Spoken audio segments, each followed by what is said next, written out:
Alrighty. Can you all hear me? Yes. All righty. Yep. All right. My name is Tiffany Haynes, and I'm the Director of Homebuyer and Community Engagement at the Maggie Walker Community Land Trust.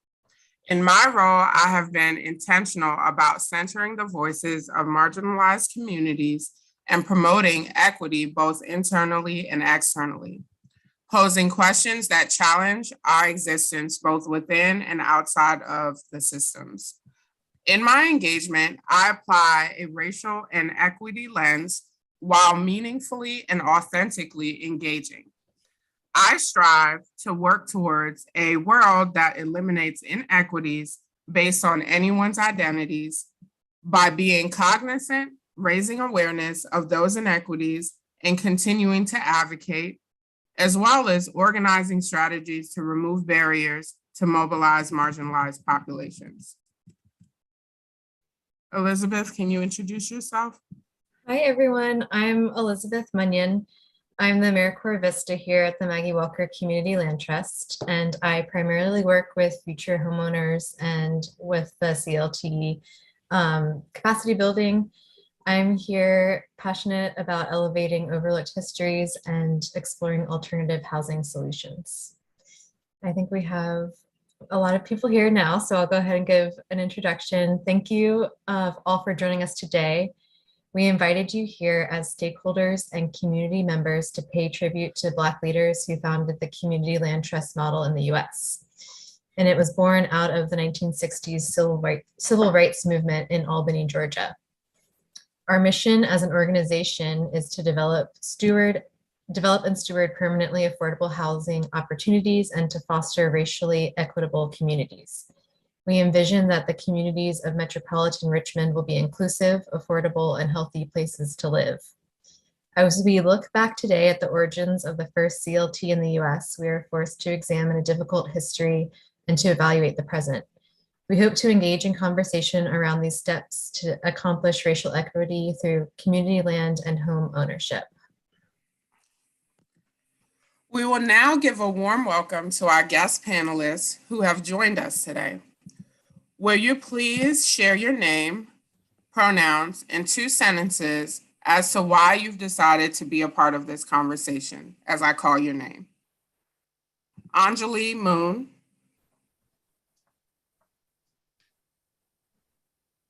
Hi, I'll try to be ready.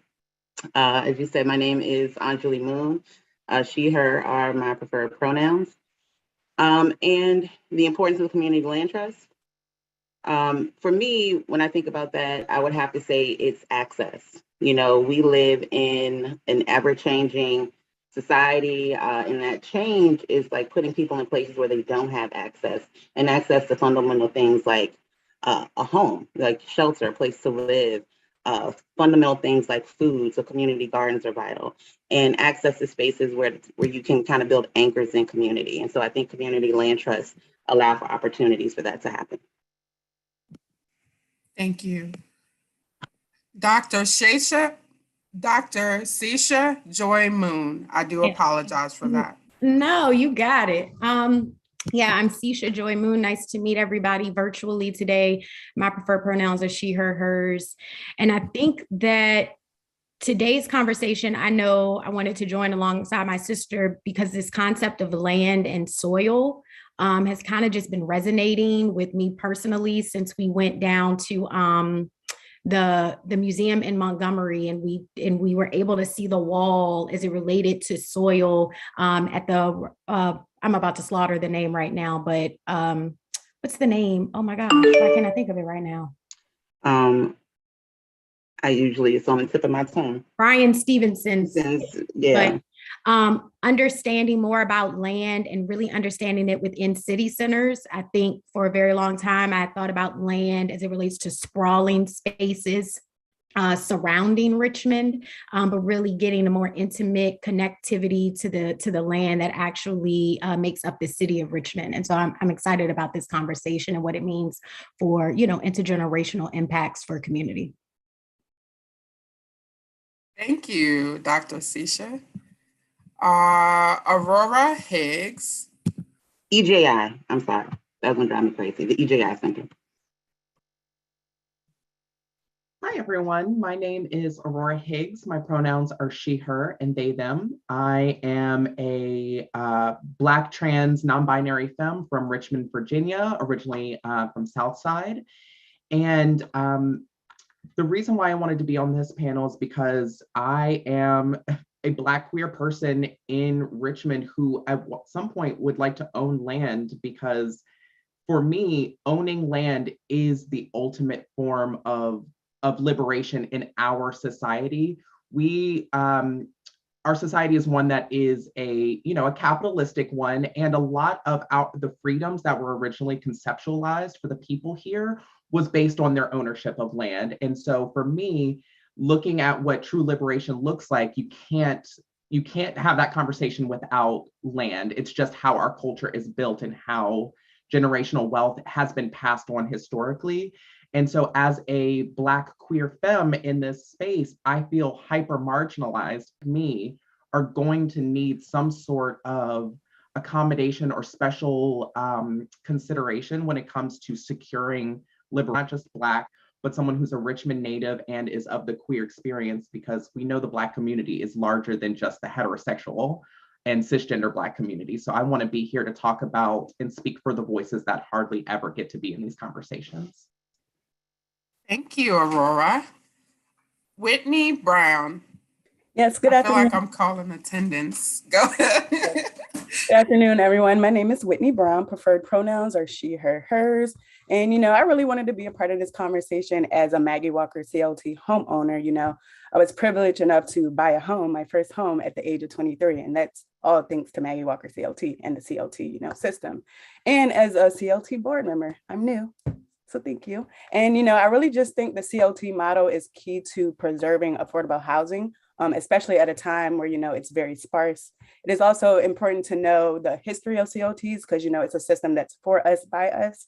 And, it increases access and retention to home ownership. And it also closes racial gaps. And I know that land is, one of the most important assets to have. So this conversation is really key to be having. Thank you. Y'all are just amazing. Thank you so much for those introductions. All right, so now before I introduce Elaine Williams, who will lead us through a Black Healing Centered exercise, I want to emphasize the importance of including these practices in spaces where we work to address racial inequities. Many socio-cultural factors like poverty and trauma or homelessness versus a safe neighborhood can get under our skins and affect our lives. These factors may also get into our genes through epigenetics, changes that influence how genes are expressed. Changes in gene expression can further influence how we respond to socio-cultural factors and how those factors impact our physical and mental health.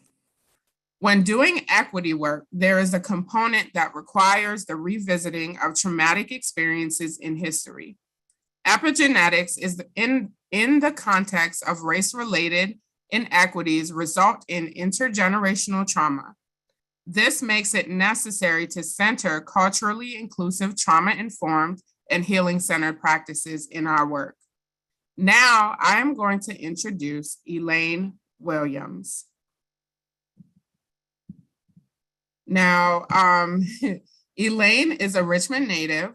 She is a community activist and organizer, as well as a healer working to advance equity and liberation for Black and Brown communities.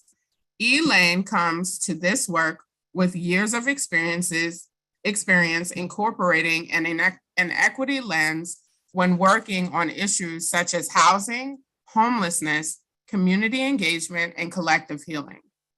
Elaine is passionate about elevating the community's power to heal and free themselves from oppressive conditions. Elaine's passion in life is cultivating spaces that allow folks to realize their power to experience true liberation that will lead to awakening their full, free, and authentic selves. Elaine Williams, I am giving you the floor to introduce the activity. Peace, and thank you all so much. I am honored with deep gratitude to be among each of you and to really sit in a place of awe to hear the amazing voices and the amazing work you all have done collectively to advance equity and liberation in the Richmond community. So I want us to really be able to be present together in the next hour and a half. And the power of doing that is through really getting into our bodies and giving ourselves permission to be present in our bodies. And so I'm going to invite you to do what's best for you. I love seeing beautiful faces. So if you're on camera, please stay on camera. If you want to turn your camera off for the next 5 minutes, please do what's best for you. But I want to invite you to be present with your bodies. Be present with yourselves. And so I invite you, if you feel comfortable, to close your eyes or find an unmoving gaze that allows you to recognize the strength that you hold within your bodies. To acknowledge and really be able to sit with the fact that you are your ancestors' wildest dreams. And through every breath that you breathe, you become their dreams achieved, that we advance the liberation for our people through these conversations. I believe there's power in breath. So I don't want to control how you breathe, but you get to show up for yourself in this moment. May it be deeply in, allowing yourself to breathe air into your lungs, filling the places within your body that needs a little care. That's asking for you to show up for yourself in this moment. Connecting to ancestors and the phenomenal Maggie Walker, who has grounded us in truth to know that liberation is possible, ownership is possible. May we always remember their hands carrying us. Continue to breathe life into your body in those places that needs that care. Remembering that you are deserving of it in this moment, that you have permission to care for yourself through your breath. Continue to breathe.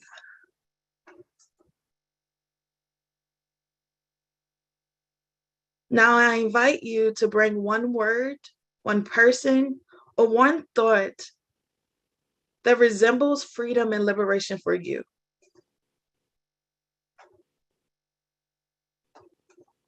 And whatever that is, or whoever that is, receive it. Receive love from them. Receive care for them. Receive whatever you need so that you can fully show up to this conversation. Allowing yourself to feel, to be angry, to be happy, to be frustrated, whatever you need to be, allowing you to receive what you need in this moment. And allowing yourself to hold on to what you need to continue to show up. Now, when you're ready, I invite us into 3 cleansing breaths collectively. There's power in community and wholeness. And so I invite us on a 4 count to breathe deeply in. 1, 2, 3, 4, and hold. And release. 4, 3, 2, 1, letting go. And again. 1, 2, 3, 4, hold. And release. 4, 3, 2, 1. Lastly, I invite you as you breathe deeply in on the 4 count to receive everything you need from yourself, from your ancestors and your family and loved ones. 1, 2, 3, 4, hold and receive it. And release. 4, 3, 2, 1. And when you're ready, at your own pace, you're in control of this moment. Allow yourself to bring your awareness back to this present moment. May it be wiggling your toes, wiggling your hands, fluttering the eyes. And give yourself some love, some gratitude for how you showed up and cared for yourself in this moment. Thank you all. Now I'm going to turn it back over to Tiffany. Thank you so much, Elaine. That was extremely grounding. And I appreciate you for guiding us through that activity. All righty. So now I'm going to introduce Willie before passing the torch. So Willie currently serves as the Associate Director of Housing for Department of Housing and Community Development in Virginia. In his role, he is responsible for collaborating with both public and private partners to establish and implement statewide housing policy and program design focused on creating and preserving affordability or affordable housing in Virginia. With over 25 years of comprehensive experience in public administration and government operations, he also sits on numerous boards, including that of the last Black-led CDC in the city of Richmond, and one of only a handful of Black CDCs in Virginia, with a mission to serve the minority community with better housing and economic opportunities. He is also the oldest nephew of New Communities, Inc. founding member Charles and Shirley Sherrod. Let's introduce Willie Fobbs. Thank you, Tiffany. And Elaine, thank you. Yeah, it's ironic, we do our work, but I didn't even realize how much I needed what you just gave me the opportunity to do. I have felt like most of us, during this pandemic and working and I've been on a treadmill, but just to take that few minutes just to kind of take in myself was powerful, and thank you. So I'll say that. So first of all, thank you to all the panelists, and thank you for the invite to even be a part of this. I've read up on all the panelists. That all of you all are doing some absolutely amazing things, and I will share with you that in reading the bios, I'm more than envious of the grit at which you all approach the work you do. So I personally want to thank you for that. And to Tiffany, I appreciate the opportunity to introduce the film. Today, we're going to watch The Arc of Justice, which traces the remarkable journey of the New Communities Incorporated in Southwest Virginia, which is a story of racial justice, community organizing, and perseverance in the face of enormous obstacles. New Communities was created in 1969 in Albany, Georgia by leaders of the Civil Rights Movement, including Congressman John Lewis, which appears in the film, and my aunt and uncle, Charles and Shirley Sherrod, who helped secure economic independence for African-American families. For 15 years, the New Communities cooperatively farmed nearly 6,000 acres of land in Southwest Georgia, the largest tract at the time in the United States owned by African-Americans. But due to racist opposition, they were prevented from implementing plans to build over 500 affordable homes as part of the community land trust. You'll hear about it, I'm sure, in the story, but unable to secure government loans to cope with the impact of successive years of droughts, the New Communities lost the land, to foreclosure in 1985. But 25 years later, it was given new life as a result of a successful class action lawsuit brought by hundreds of African-American farmers against the U.S. Department of Agriculture for loan discrimination. With the settlement, the original founders purchased a 1,600-acre plantation once owned by the largest slave owner and richest man in the state of Georgia. New Communities is now primarily a pecan farm, and it uses the antebellum mansion that's still located on the property as a retreat and training center, still committed to its original mission of promoting racial justice and economic development. And I had the pleasure of touring in, I should know this, it was 2016, I think it was, 2015, 2016, but it was the 50th anniversary of my aunt and uncle's wedding, and they had their vows renewal there on the plantation down there, so at New Community. So with that, folks, thank you again for the opportunity to be a part of this, and I now present to you the arc of justice. Thank you so much, Willie.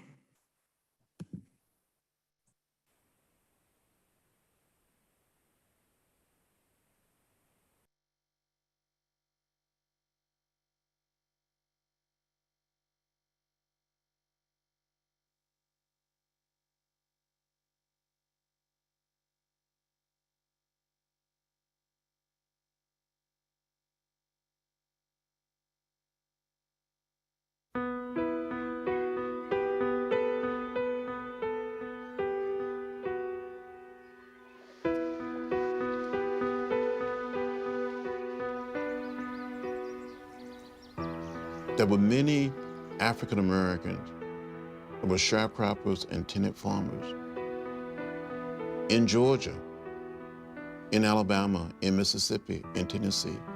And when they attempted to register to vote, they were forced off of the land.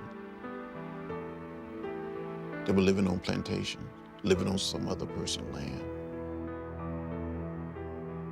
You can help people fight for their rights, but when they don't have a base, when they don't have something that they own and they get kicked off the property, that's a really, really, really tough position.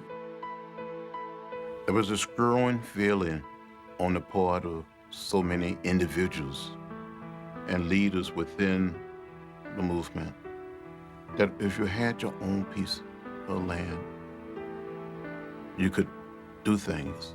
You wouldn't be dependent on others. Where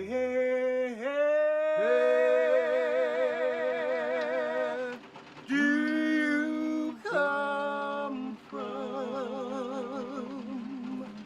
Where do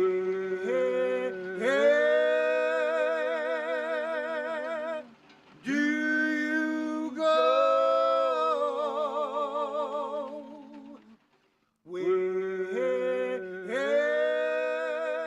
George Sherrod first went to Southwest Georgia in 1961 after the Freedom Rise to do voter registration in the Student Nonviolent Coordinating Committee. Because you had thousands of low-income African Americans. They could not register to vote simply because of the color of their skin.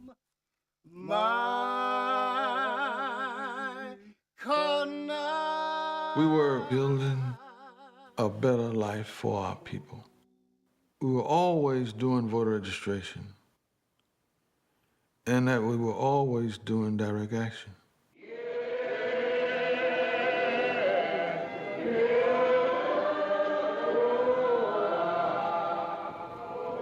Albany,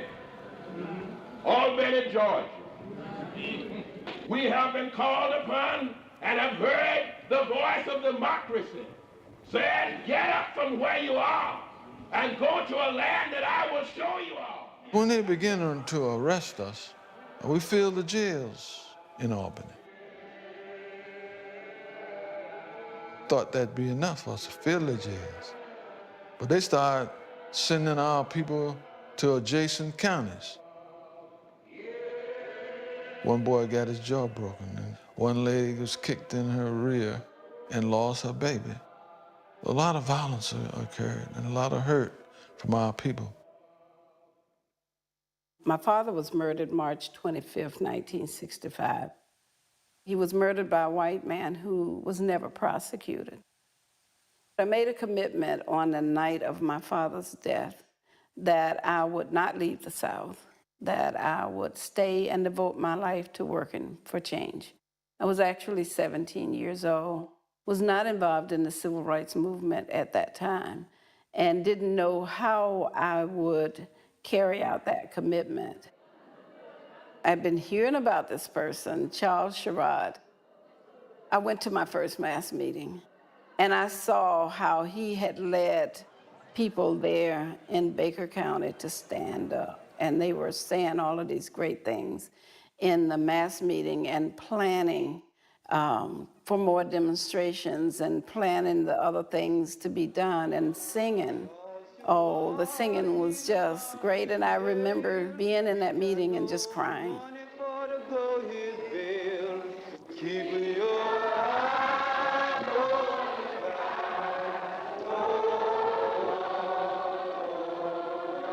And I knew then that this was a way that I could live true to the commitment that I made. And by June of '65, we started the Baker County movement with the help of Charles Sherrod and others from SNCC. I woke up this morning in my mind. Stay on freedom. I woke up this morning in my mind. I was canvassing on the plantation. I knocked on the door of a man and his wife. They promised me they'd come to the mass meeting. They come to the church with their 5 children. They told me that they had been kicked off the plantation, had nowhere to go for the night. How many people whose doors I've knocked on got kicked out of their homes with their children, without a job? And I was partially the cause of it. So I lived in deep guilt and frustration. So that's how the spark of the need for land came to me. Seeing the land, just the land itself, the beauty of the land, the purity of the land, and the acknowledgement that all power comes from the land, and the land comes from God. All power comes from the land. Absolute power comes from God. And that's my ministry. It's still my ministry.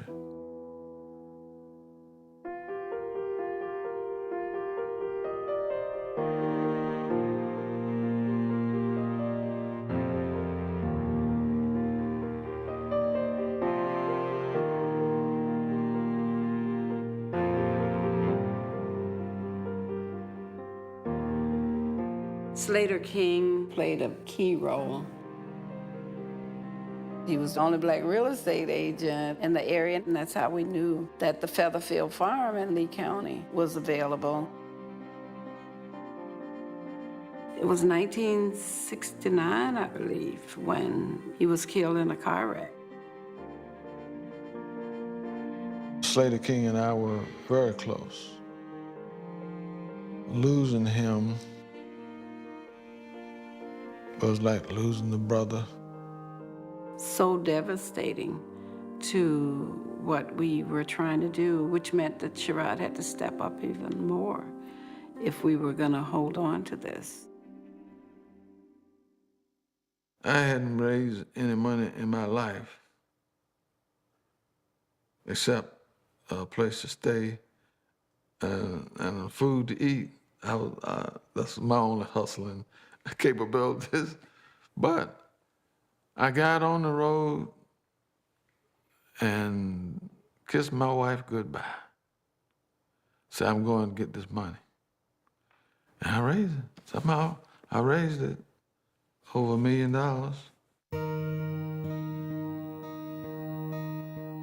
The idea behind New Communities was to take civil rights one step further into economic independence and economic rights, using agriculture as the economic base.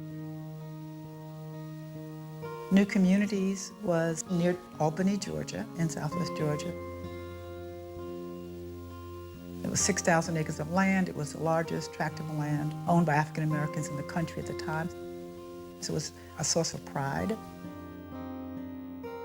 I think Black people, even if they were not involved, felt proud that we could actually get our hands on that much land. You know, land meant power. You know, land established you as somebody. It was a courageous and brilliant idea to bring people together in a new way of thinking and a new way of doing something. Cooperative land ownership, not just an individual, but a community. Many of us during the early days of the movement, we spoke about and we talked about, and even today some of us still talk and preach about the building of a beloved community. More cooperative living, cooperative buying, cooperative selling, cooperative, just about everything cooperative. We received a planning grant of nearly $100,000 from the Office of Economic Opportunity. So we've gone from fighting for our rights to now having rights and trying to do something with it.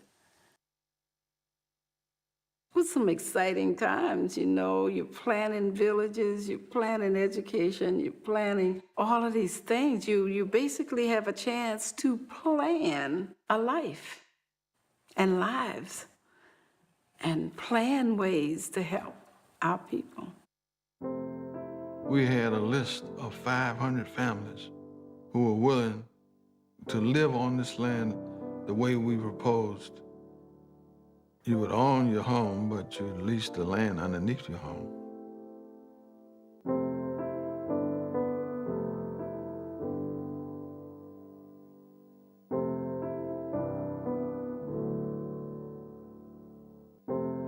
Some of us were naive enough to believe that having been called lazy, not up to anything, ignorant, that white people would praise us that we're finally doing something for ourselves, on our own, with our own money, with our own resources, and sticking together.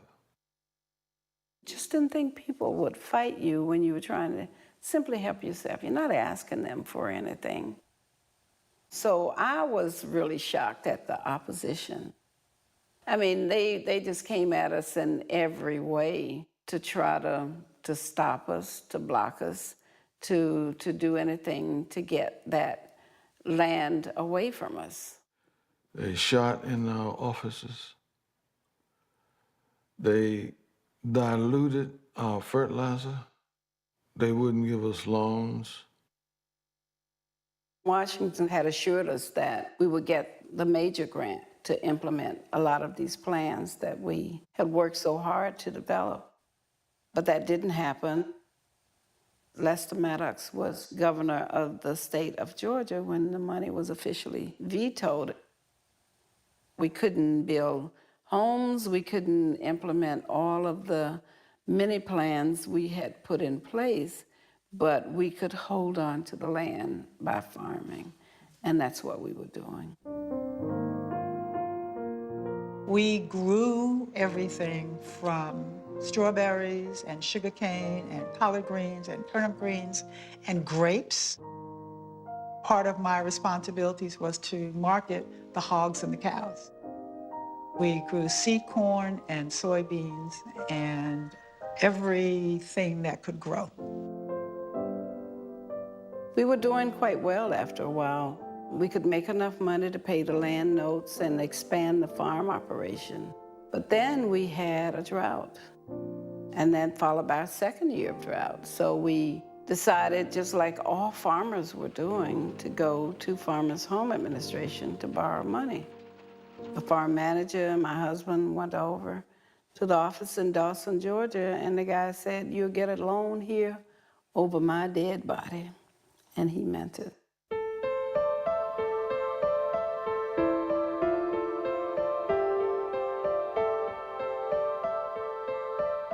We actually faced foreclosure, and Sherrod was out traveling around the country trying to raise money. Well, we're about to lose our land. And it's a thing of a lot of pain to me, to my family, to other families that are associated with this project.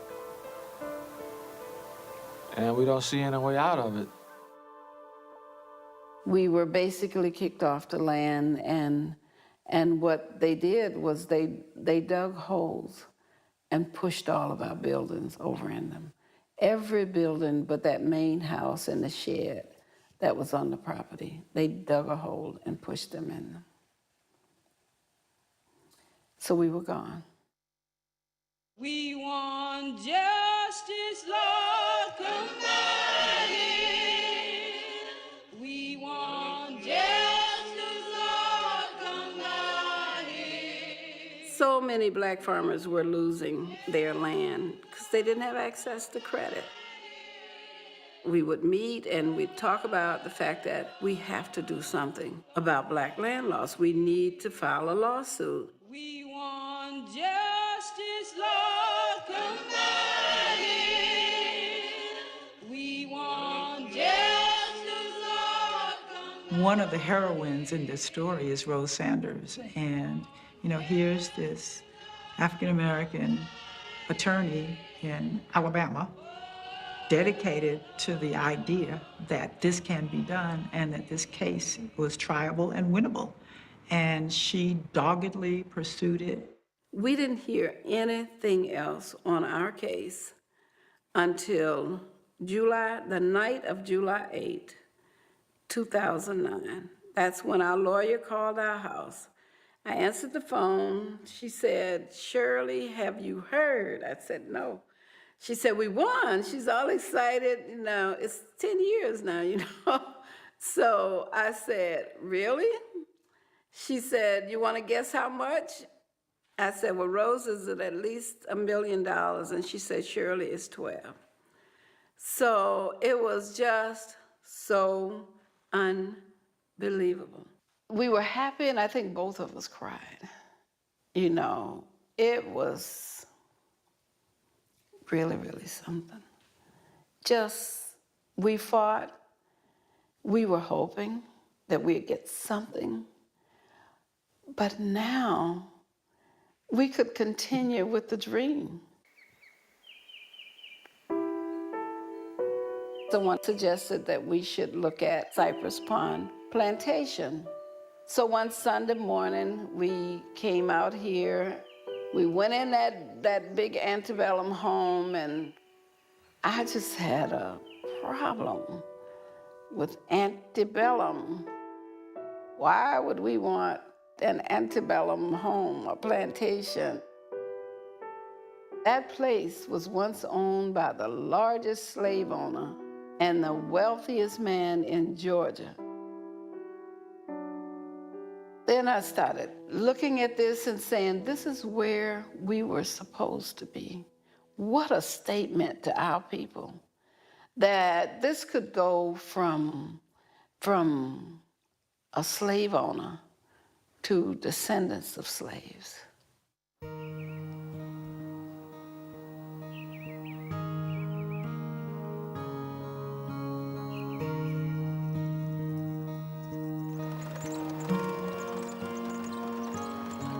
We're just in the development stage.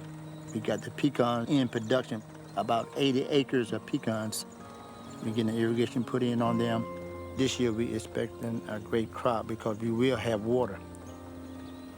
My major was horticulture, and I've had a farm of my own. Of course, I lost my farm back in '85 when we had a disaster, and prior to that we had a lot of drought. And at the same time, the new community lost their property. And that's why I'm here so determined to make things work and do whatever I can. Losing the farm was torturous and very sad. But to have the settlement, to have this land, who could have predicted this road and this path? In some ways, it is the arc of justice. We all own it together. It's ours. We can actually start here to help people understand land trusts, to help start land trusts. Maybe get people to listen to us a little more when you bring them to this place out here now. They know everything is possible. We couldn't have done any better, I don't think. Looking for a place after all of these years, after the loss we've been through, to really help our people heal, to help get them training, and to get them working together for the good of all. Where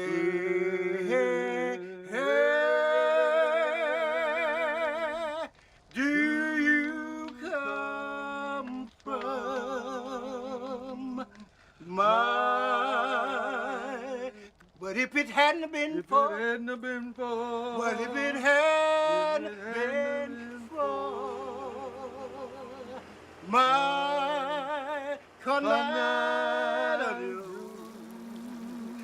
I would have been married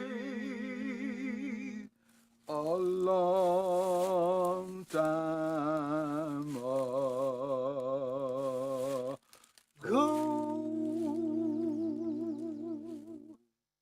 I woke up this morning in my mind. It would stay on freedom. I woke up this morning in my mind. Oh, Lord, stay on freedom. Woke up this morning with my mind. It would stay on freedom. Hallelujah.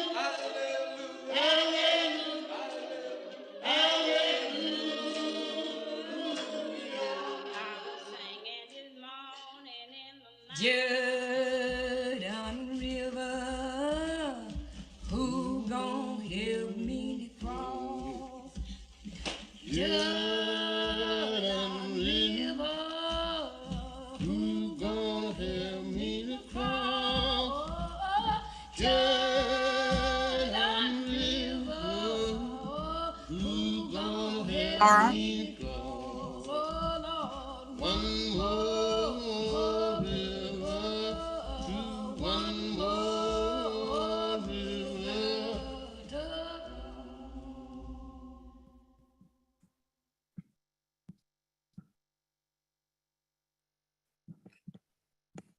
Thank you so much for sharing that film with us, Flora. So now we're going to go into the community conversation and panelist questions. All right, how's everyone feeling? One word, one word.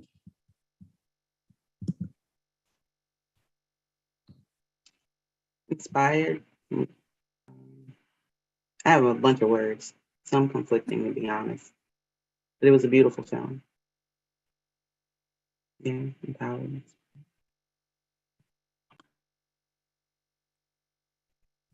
Thank you. All right, so with these questions, feel free to answer whichever you feel compelled to. This is going to be a conversation, so, just jump in. We do also have the Q&A if anyone from the audience who's viewing, you all feel free to add your questions in the Q&A or your thoughts in the chat. All right, first question. What does it mean to have community ownership of land? And how can community land ownership further advance communities that are often marginalized? I can start. I think community ownership of land means, offering neighborhoods and community members some autonomy or control over their own, community assets.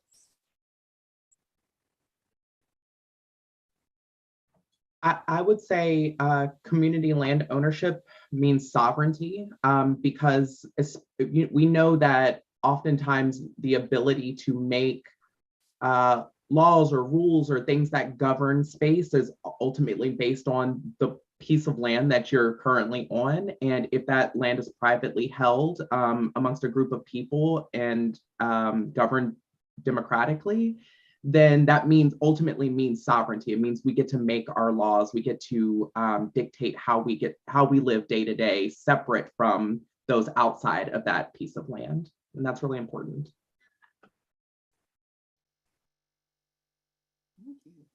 I'll weigh in and add, I think, the equity piece, because, we know from history that, folks used, rules and laws and covenants and everything else for a long time to keep people out that they didn't want in. And I think that, community ownership in this respect means equity, because quite frankly, it lowers the opportunity for people to make those individual decisions to exclude. And to Aura's point, it gives power to the collective to kind of make those broader decisions about being inclusive and setting their own direction.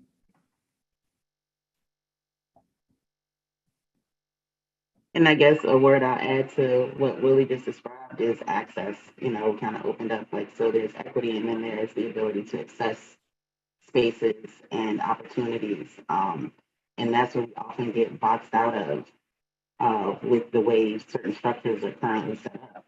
And so having that level of sovereignty and autonomy over land does allow us the opportunity to open doors to others and create spaces for even generational wealth, which is what land has traditionally provided in this country for people.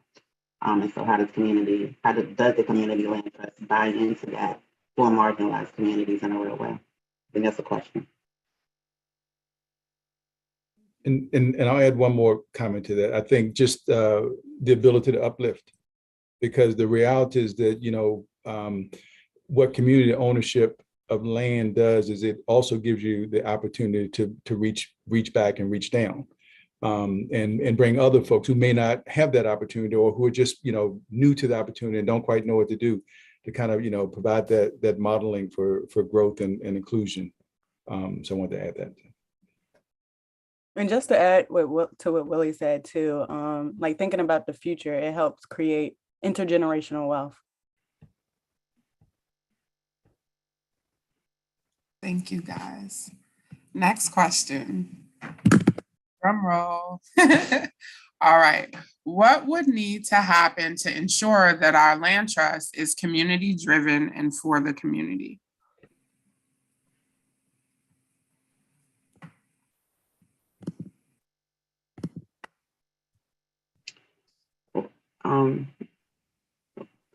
I don't know. I'll jump in. I think that's a multi-pronged answer. So I think it starts, number one, with the staff. What does the staff look like? Is the staff reflective of the communities or communities it's trying to serve? So I think that's number one. I think whatever boards or committees are formed also need to be a reflection of that, and that all of those people, staff, board, and then also opening the doors for community input, those things need to be actually heard and weighed in. Like, those opinions need to be taken in with a level of seriousness in terms of the decision-making process. Sometimes I feel like there can be like community boards that are just performative, right? So how do we take things from the space of performance to actual impact, right? And so I think it really does have to do with having people that are reflective of that community and that are rooted in it, that understand how to communicate with the people in that community, and can bring those opinions, thoughts, and ideas back in a way that's meaningful and can inform policy and decision making. I'll 100% agree. I tell people all the time, if you're working on external equity, you need to make sure you've cleaned in-house first. So if you're not performing internal equity measures, your external equity measures will always fall short because they're not seated in a foundation of true equity. The Black community in and of itself is very diverse, and there it's stratified. There's a lot more privilege in heterosexual cisgender Black communities versus queer and transgender Black communities. And we have to recognize the richness of our community and make sure we're including all Black voices or all marginalized voices, because it would be so easy just to say like, oh, it's a Black initiative, therefore it is inherently equitable, but that's not the case. We live in a larger inequitable society that informs how we treat each other. And so just making sure that we are investing in equity and access, even within the Black and marginalized communities, to make sure that all of our Black voices are being heard, not just the ones that reflect the privileged voices in white communities, but happen to be Black. Thank you so much, Aurora. I'll add one thing that, I have, since there's been so much, discussion about, equity over at least, especially the last couple of years, and, with the very broad focus, the one thing that I keep, the one word that whenever I'm involved in any discussion about equity that I try to make sure it doesn't get lost in the discussion is the word deliberate. Because, it's great to say our doors are open, come one, come all, give us your, but, let's face it, in any group gathering, you have your louder voices, and then you have, those softer voices who often won't even speak up a lot of times, right? And so one of the things that I have with all of the equity initiatives that my organization, my agency has been a part of initiating, I have been kind of continually instructing folks, find out who's not at the table. I mean, just because you say we're going there and we're gonna, just come one, come all, you end up with the same players. You end up with the people who are always willing to lend their voice. And there are some other folks who have really good ideas, but you know what? It's just not inherent in them. As I often discuss with my son, I've learned that not everybody has that activist gene, right? And I struggle with that a lot, being my mother's brother being male, and when he would come home and talk, and it was just that expectation that we would that it was already in us, and so sometimes you have to be deliberate about creating that opportunity for those softer, not necessarily silent voices, but just those softer voices to be raised, because we know in general. The organization is going to benefit from just hearing from those folks, but they don't always just, pour out. So. Yeah, I also want to add that what I think a lot of my colleagues are getting at is, outreach and education, right? So how can we advance these communities, or how can we ensure that our community land trust is community driven if they don't know about something? So just making sure we engage those who are closest to the challenge and making sure they are part of the conversation, and, like I said, educating them, letting them know that this is here.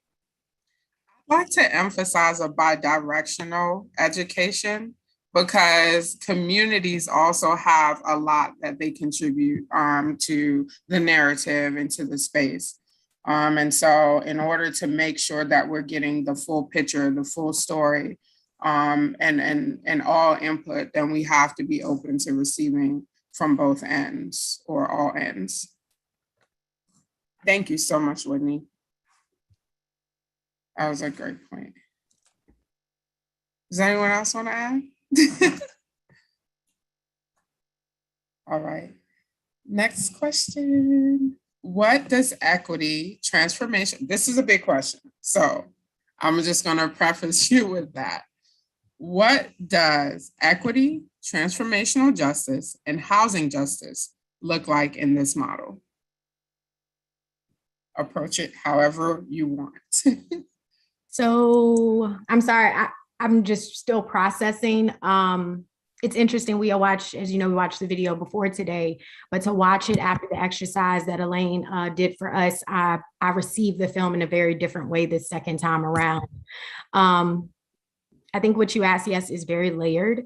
When I was thinking about the comment about the soil, I think the reason why I'm thinking I'm just spending more time is because when I think about the land, I think about like lived experiences, I think about legacy, and I think about lineage that is often tied to the soil. And it's interesting that the gentleman said all power comes from the land, but the absolute power comes from God. Me and my sister, we grew up in Byrd Park. Our mom and dad sold the house that our family grew up in, and another house that was on that block. And I find that me and my sister end up going there a lot. Like, we'll drive by the house. Sometimes I'll just go sit outside the house, probably looking a little bit crazy, but because I feel like my lineage is connected to that land in a very real way. And so in moments like now, when you think about equity, and it kind of harps on some of the other themes that we talked about, I think what's important to know is that diversity, equity, inclusion, accessibility are all inherently different concepts, and they require inherently different strategies. And so even when you're talking about community, some people know our work is inherently rooted in the Origin Story Jackson Ward. That's a diverse community of sorts. But when you really dig a little bit deeper, then you recognize it's not equitable. In certain spaces, it's not inclusive. And then based on where you are in Jackson Ward, it's damn sure not, it's definitely not accessible. And so when we think about community, as someone who also identifies as Black, female, and queer, I also think about like intergenerational divides, broadband access. If the way in which we're reaching out to community is only over Zooms, how is that reaching everyone in these said communities? And so how are we being intentional to make sure that we have that bidirectional communication? And so that leads me, I guess, just to answer one of your questions about equity. A lot of times when we're in these conversations right now, particularly in a Jackson Ward type area where, it was 80% Black homeowners just 40, 50 years ago, and now it's down to 30%. We think about the displacement of current residents and future residents, but through equity, we also, what do we do to go back and repair for those who were impacted, kind of like what happened at New Communities? We have to think about that equity lens, starting back through a lens of repair. And so I think it's a very layered question. And I think not only the sovereignty in getting the land, but then the responsibility in trying to keep it. That requires you just not being a homeowner, but then making sure you're on these boards and these commissions that are making decisions for your community, because you're really actively out there being a public servant, making sure that you understand like redistricting, historic district and all of the heritage zones and what that, the impacts that it has on you and your community, understanding taxes, understanding eminent domain, like really understanding, yes, you can get the land, but what are the tricks of the trade that then will take that land from you, and being actively involved. And I love that about New Communities, because it was, it's to see that it was led by people that were doing SNCC. They understood that they needed to get at this thing at all sides to create an equitable future for themselves and their communities. So I'm pretty sure I just answered a lot of different questions, but Sisha, you answered it marvelously, Sisha. I appreciate your contribution.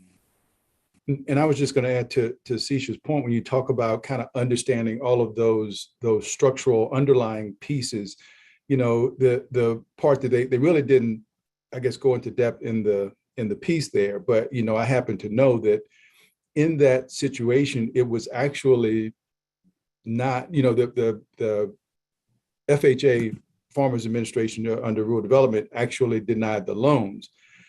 But the foreclosure actually happened through the insurance company.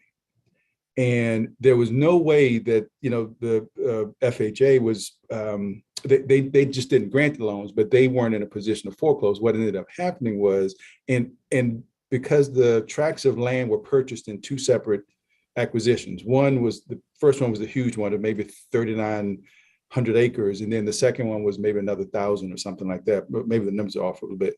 But the insurer on the first one was not the insurer on the second one.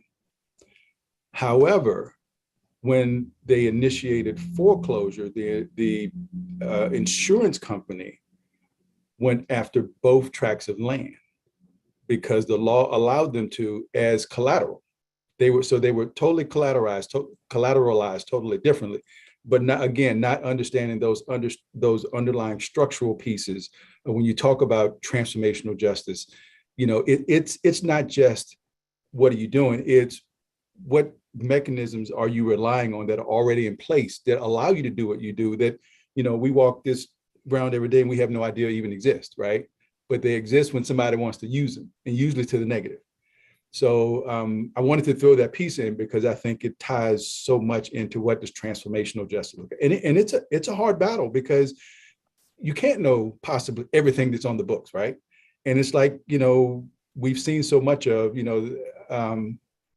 well, I'll avoid that because I don't talk politics, but the reality is that, when that we've all been led to believe that we have this understanding of, I always, joke with my wife, and I don't get too far off track, but, I said, the part that I struggle with as I get older is, you go from this stage in your life where you realize that, or you feel like we have these institutions that are carved in stone and that they protect us all and all these things. And then as you get older, you realize that they were kind of put together by people like me and you, and the other piece of that is when a person or that group that put it together didn't have good intentions in the first place, you would know it's there until somebody decides to pull that lever and use it. And so I just wanted to share that too. But transformational justice, it for me involves, taking the time, initiative, and whatever it takes to kind of figure out and learn what those underlying conditions and mechanisms are, because ultimately, and you see it so much in the courtroom, it's like you go in and it's a cut and dry case, but there's always that one little piece that's in the law that somebody falls back on. And now, you find, and then the problem is you find yourself, stuck with it. And then the response is always, well, it's in the law. All right. So. Willie, thank you for that. Sisha, you had mentioned something about repairing what had happened in the past. And I think an important other point that you had brought up was displacement. And I'd like to tie those two together for us to really start thinking about many people, African-American communities, Black communities were displaced, and all of them were not Americans. Like all of them were not. And so when we start talking about reparations, we have to also understand we need to not exclude those folks who had been impacted by that. But now, because they don't fit the definition of what the states have put in place as far as citizenship, because, with slavery, we were not considered citizens at one point. We were moved from all parts of the world and brought, to different spaces. And with that being said, it's important that we're making sure that reparations or reparative efforts are inclusive of all communities and don't restrict them based on fitting a certain identity or criteria. And we also know that a lot of Black communities were erased of their history, like they were, they lost that. Some people are not connected with their lineage or connected with the history around, or the traumas or or even the positive things that their families in the past have done, because history with Black people did not start with slavery. It did not start with those things. And when we have these conversations around disparate impact, inequities, and racial equity, it tends to always start with slavery, but Black communities were thriving before then. And so we have to understand that when we're thinking about reparations, when we're thinking about healing, when we're thinking about now equity, making sure that we're understanding all of those other components that needs to be considered when putting those things into place. Was that clear? Yeah, can I add something? I know I'm here as the healing act, but I am so grateful for this conversation. And I'm gonna be real quick, y'all. I ain't gonna, y'all beautiful people. But what has really been elevating for me in this conversation is that who controls the narrative controls the story. And it's so beautiful today that we are elevating being storytellers of our own story, right?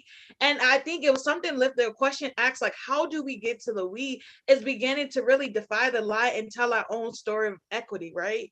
Like these conversations around like what transformative economic justice is like, how do we begin to cultivate spaces where everyday community members know about the stories of what we just saw in that movie, right? There's neighbors that believe that buying homes may never happen because they've been taught that that's a dream that they can achieve, right?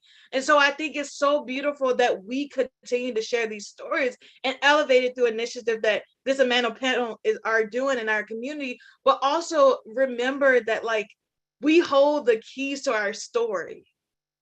And those keys can unlock doors for other generations to tell their own story, because we've been taught stories about ourselves, and we can unlearn their stories to relearn the truth about our identities as Black folks. So I just appreciate that.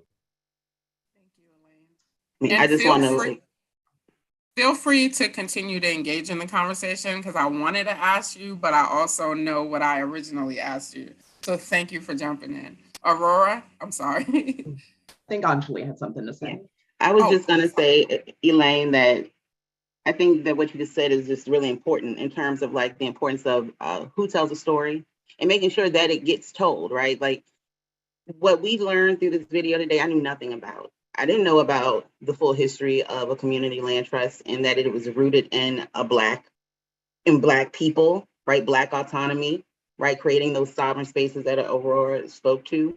And there are so many, we learned this through Jackson, and, I like to say we're just rubbing the surface with the research that we've been able to do so far, but it's still very rich. And it lets us know that, what we've been taught, I think we all know that what we've been taught is a really one-dimensional narrative, is very singular.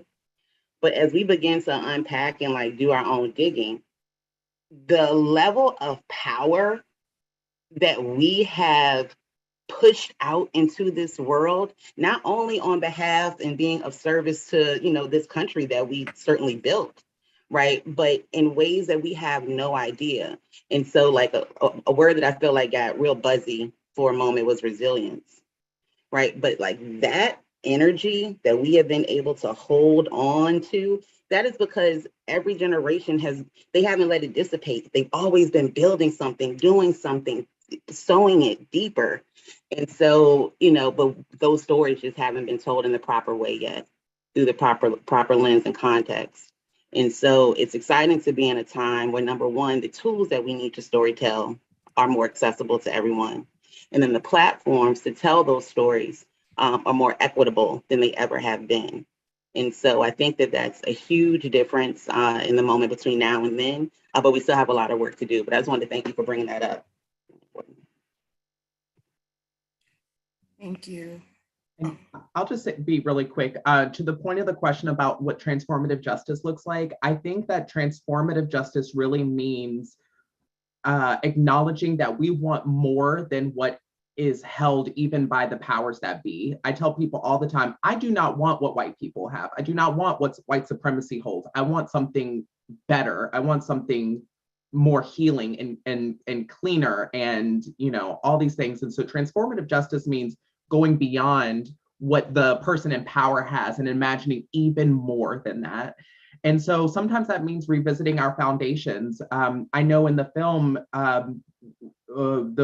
the creators of the new communities went to Israel to look at community land. And so what does that mean now in a current context when we know Israel is complicit in a genocide against Palestine? And like, what can we learn from how that has progressed? And what can we take back from, yes, that was part of what helped the founding model, but can we do better than that model? Can we find a way so that we don't fall into those same pitfalls as, the Israeli, community the Israeli government is enacting on Palestinians. And so that also means like when we have land trust and, yes, it's Black for us, by us, but what does it also mean to have that land on stolen land already and Indigenous people? And how do we recognize that land ownership is still kind of a Western idea that doesn't really make a lot of sense? And how can we kind of be deliberate in having land, but not thinking we own the land and still doing all of these things that we're saying? And then finally, one thing that I noticed is that one thing I've learned from this film that I will hold with me forever is that even if you're doing everything right and you're not hurting anybody, you can still be the villain in someone else's narrative. And they can use your success as a way of narrating what they consider to be their oppression. So for people in power, you not being the most powerful often feels like oppression, even if you're not being oppressed. So what does it mean to protect ourselves? I'm thinking of things like actual physical walls, because again, we're living in 2022. It's not the same year, but I still think that maybe we could invest in some defensive measures like actually protecting the land, but also insulating economies, having Black businesses and creating an economy that protects itself and generates wealth for itself.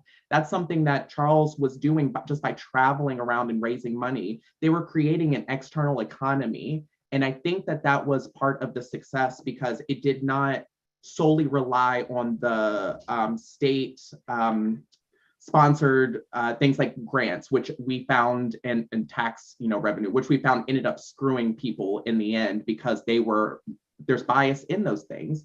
So what does it mean to protect ourselves physically, economically, and how do we insulate all of that to make sure that we are best protected from external forces? Because we know we're in a new administration in Virginia. Our new governor has a lot of people of color in the cabinet, but still is very much against critical race theory, which tells me that we're probably going to need some protective measures as we start to grow and create liberation for ourselves. And I just think that, they taught us not to be naive. Even if we're doing everything right and only helping ourselves, we can still be targeted and we should protect ourselves.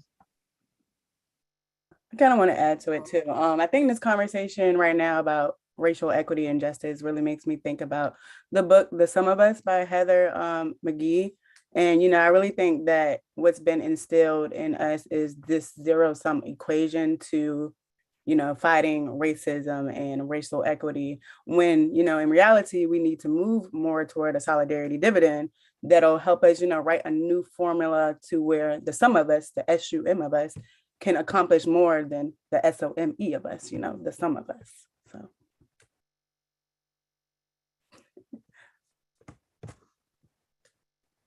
All right. I actually wanted to ask one more question where a few minutes passed, but I did want to ask one more to get into solutions which Aurora gracefully and Whitney gracefully have transitioned us into, or just even ideas. So the question that I would like to ask,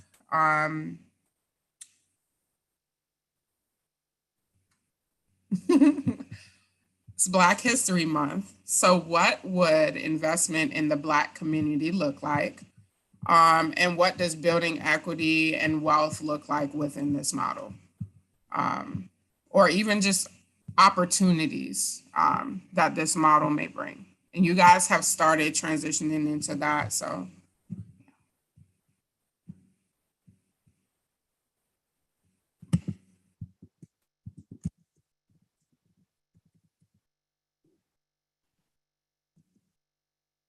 Can you repeat the question? Mm-hmm. All right. What would investment in the Black community look like? And what does building equity or wealth or even just other opportunities look like in this model? I think that's also a really tough and layered and complex question. There's one part of my brain that wants to say that equity through the space of land looks like Black people having ownership and the ability to pass it down and to use that land to leverage it for generational wealth. But what Aurora said is important. I thought I've kind of been thinking about what does that mean, because our Western structure of land ownership, that's not necessarily a global norm. It's not a historical norm. But we made it normal. And so I think that adds a level of complexity to what equity may look like through the space of land. Is it mine to pass down to me and mine? is it mine to open up a pathway for someone else who needs it? But how can that be of service to maybe me and mine? And so I think part of it is like a shift in mentality, right? That will be just like an evolving thing. Yeah, so I don't know. I feel I don't have an answer. I want to say, like, I feel like it's so deeply complex. I think that first, though, understanding that marginalized people, as we've stated before, do have challenges when it comes to simply access for simple things like shelters and things that we need just to survive. And so using the land trust as an opportunity to get a foothold, to get a level of stability, so that then you can in turn begin to build a level of life for yourself where it's not a struggle. It's a life that you feel good about in full, and it's creating something that can enrich people after you. Can I just say, I agree with what Anjali's saying. It's like, it's not only a complicated question, but I'm like conflicted on my answer. And I think that's okay.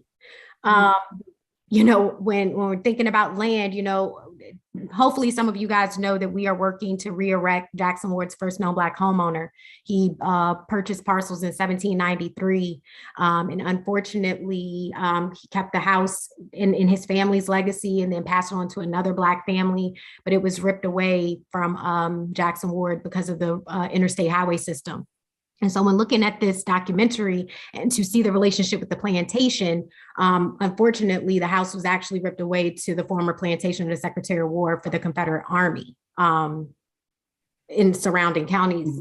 And so when I was thinking about our work with Skipwith in Jackson and thinking about the documentary, even to understand the young lady's conflicted feelings about why would we buy this? Why would we want an antebellum property? Like, why would we want this?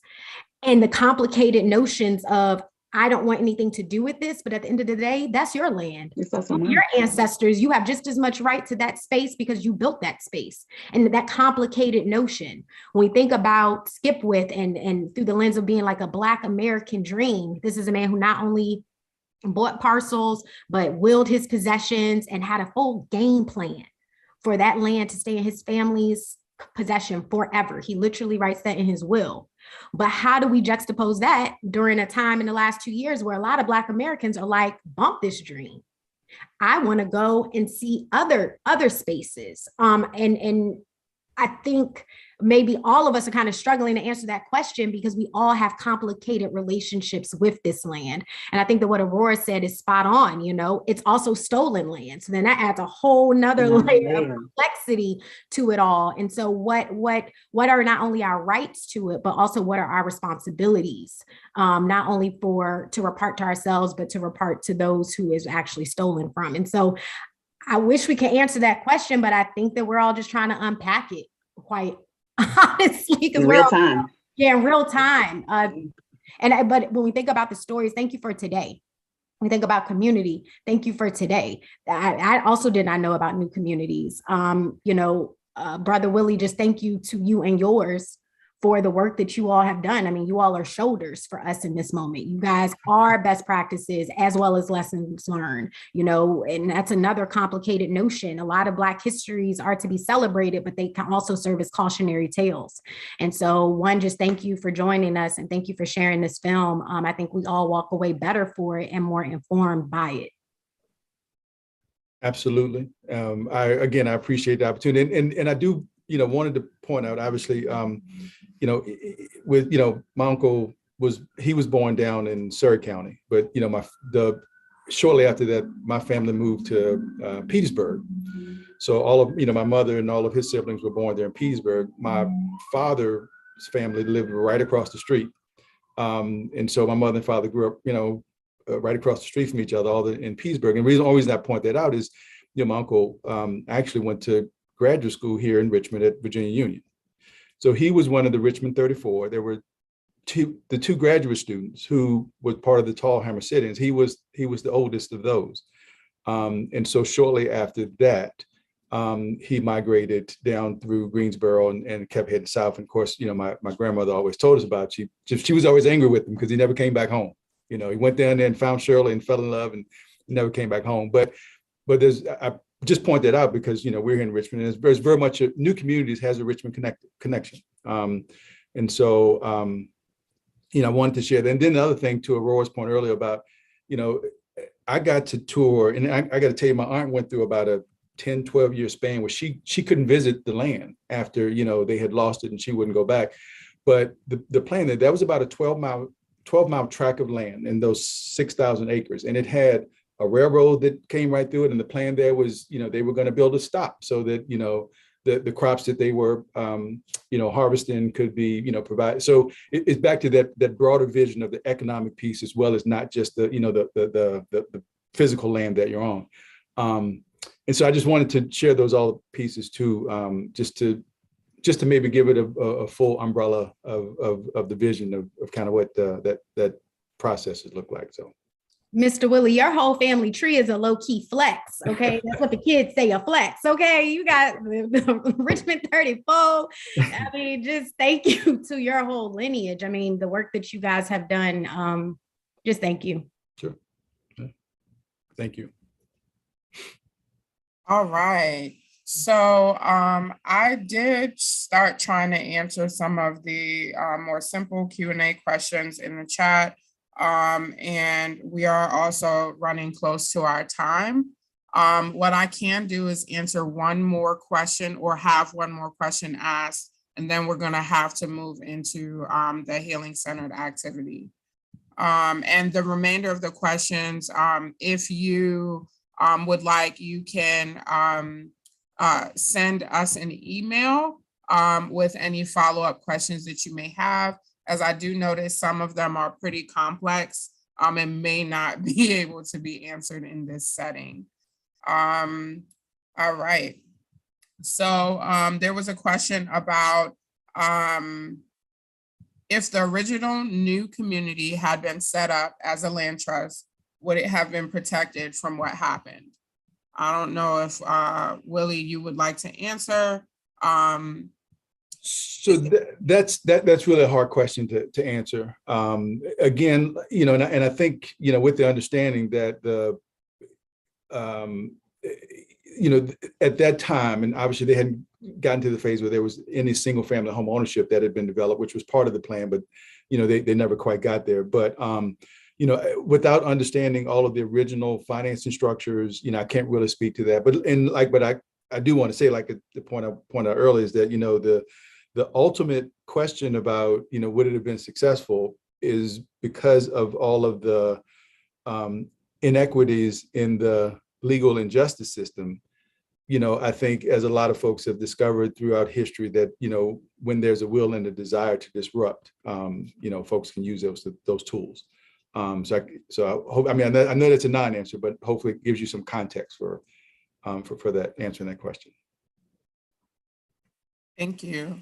All right, now I'm going to go ahead and pass it over to Elaine Williams to lead us in another wholesome cultural healing centered activity. Thank you. Thank you, Tiffany. And again, thank you all to the amazing esteemed panelists for allowing me to share space with you all this afternoon. I feel full, but I am not going to assume everyone's feeling full. There's a lot of things that are coming up and a lot of emotions. So we want to be present and honor those as well. And I'm going to honor your time. So I'm going to try to make this quickly, but also as meaningful and presently as we can together. So invitation again, if you want to stay on camera, you can. If you want to go back off camera, that's also, I'm going to turn my camera off so I can be present with myself. But if you allow my voice to be the guide, I invite you to just check in with yourself. How's your posture? If you could allow yourself to be straight, but also relax as much as possible by lengthening your spine. Allow your feet, if you're able and it feels comfortable and safe, allow your feet to be planted on the floor, hands to your side, wherever they need to be. Now I invite you to bring your awareness to your breath. What's happening? Is it shallow? Is it deep? What's going on with your breath? Allow your thoughts to be your thoughts. Be present with it. Receive all the wisdom and knowledge that we have gathered here. Receive the joy of our ancestors through your breath, of the amazing legacy that we are building as we continue to build upon theirs. And I invite you through your breath to receive the following. May you be happy, healthy, and whole. May you have love, warmth, and affection. May you be protected from harm and free from fear. May you be alive, engaged, and joyful. And may you always experience inner peace and ease. May you always remember that within you, you have everything you need. And through your breath, you can always come back to it. And I invite you to take another deep cleansing breath in through your nose and out through your mouth. And when you're ready, I invite you to bring your awareness back to this present moment. Not too quickly, but easefully. Reminding yourself, give yourself some love and gratitude as you come back. Thanking yourself for showing up today. And when you're ready, I invite you with one word in the chat. I love the chat. How are you feeling? Give us one word to let us know where you are.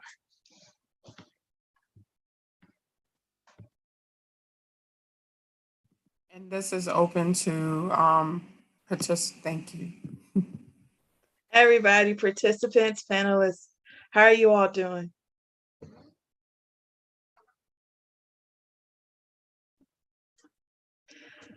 I am because we are. And so I thank each of you for allowing me to share this space with you all. May you continue to remember your breath is your anchor, and we all are in this together. And because we have each other, we have enough to get us to liberation. Back to you, Tiffany. Powerful. Thank you so much, Elaine, for guiding us through that exercise. And my word is empowered. I truly feel empowered. So thank you. All righty. So unfortunately, that's all the time that we have for our discussion today. I do want to thank you all so much for joining us in this conversation. We would like to give a big thank you to our panelists for engaging in this meaningful conversation, for showing up whole, for being raw and being authentic. I would like to do a special shout out to Elaine Williams for leading us through our healing-centered activity, the community stakeholders for contributing to this conversation, Willie Fobbs for bringing your ancestry roots and knowledge and whole self and making yourself available for this conversation. As I do know, that was, a journey. Lastly, I'd like to thank Elizabeth for diligently working alongside me to plan this event. Elizabeth is amazing, and I just want to say that. And I'd like to thank my colleagues for being committed to our mission and bringing this event to life and supporting. And then let's not forget the behind the scenes person, Flora, who makes all things possible. So, and again, thank you so much, all of our panelists, all of you. I genuinely appreciate your contributions, again, your rawness, your vulnerability, and your leadership stepping into this space. You guys have a wonderful evening. And attendees, I didn't forget y'all. Thanks for showing up. Thanks for showing love. Thanks for supporting. Thanks for your questions and answers. So yeah. And if I forgot anybody, please forgive me. Thank you for having us. This is wonderful. Amazing. I can't tell you what an honor this has been. Thank you. Willie, Love you thank you. guys. Y'all take care and stay safe, okay? All right, thank you.